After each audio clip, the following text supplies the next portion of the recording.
Pemerintah mengumumkan kasus pertama pasien terkena SARS-CoV-2 atau virus corona baru, penyebab penyakit COVID-19 pada Senin, 2 Maret 2020 lalu.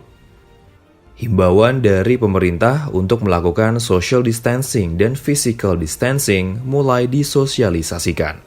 Warga masyarakat dihimbau untuk bekerja, belajar, dan beribadah di rumah. Sejak kasus pertama tersebut, terjadi penambahan secara eksponensial jumlah pasien yang positif terkena COVID-19, terutama di wilayah DKI Jakarta dan kawasan penyangga seperti di Kota Depok, Kabupaten Bogor, Kota Depok, Kota Bekasi, dan Kabupaten Bekasi. Dalam faktanya, orang masih bekerja di kantor, terutama untuk 8 sektor pekerjaan yang dikecualikan. Pembatasan sosial dan fisik di moda transportasi umum pun tidak dapat dilaksanakan secara ketat. Pada akhirnya pemerintah mengeluarkan kebijakan dengan istilah pembatasan sosial berskala besar atau PSBB, dan pemerintahan DKI Jakarta mendapatkan restu pertama dari pemerintah pusat untuk menerapkan PSBB pada Jumat 10 April 2020 lalu.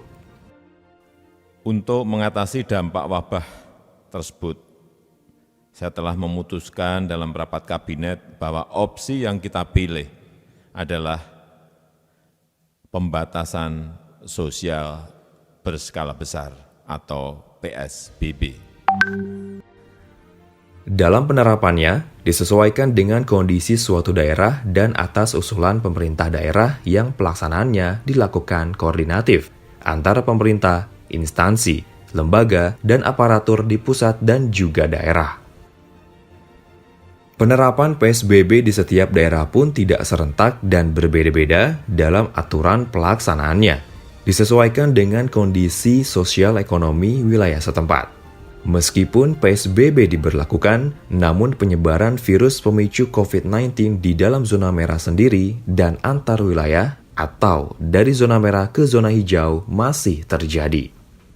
Terkait dengan fenomena mudik saat bulan Ramadan dan menjelang Idul Fitri, maka pemerintah demi penghentian penyebaran virus corona memberlakukan kebijakan larangan mudik mulai Jumat 24 April 2020 sampai dengan Minggu 31 Mei 2020. Selain untuk mengurangi dan menghentikan penyebaran virus corona, kebijakan PSBB dan larangan mudik diberlakukan untuk meredam lonjakan jumlah pasien positif COVID-19. Lonjakan jumlah pasien COVID-19 harus dihindari, karena saat ini kapasitas rumah sakit, peralatan medis, dan tenaga medis di berbagai daerah sangat terbatas, serta tidak seragam kemampuannya.